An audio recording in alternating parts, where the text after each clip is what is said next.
le risque entre 1910 et aujourd'hui a changé de nature et comment est-ce qu'on peut faire face dans les politiques de gestion à ce changement de nature du risque.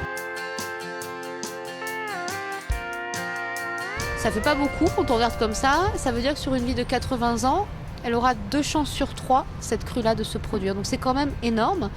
Donc ces crues, elles sont rares, elles dépassent un certain niveau.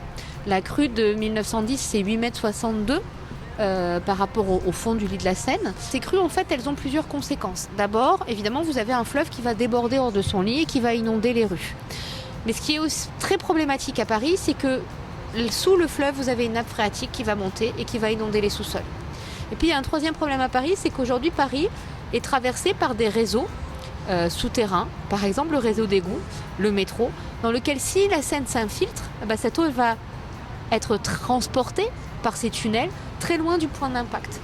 Autrement dit, vous avez un risque très classique qu'on retrouve dans n'importe quelle ville française, d'une inondation qui va créer des dommages matériels. Mais ces dommages matériels vont aussi entraîner des dommages au réseau technique qui assure aujourd'hui le fonctionnement de la vie quotidienne et de l'économie.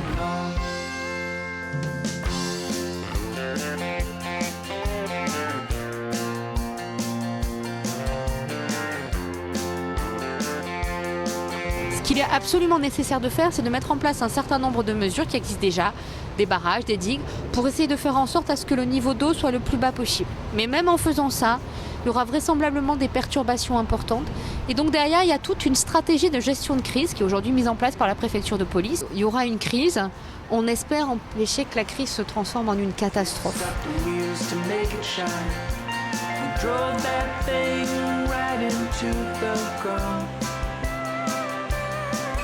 That's back when gas was a little thing.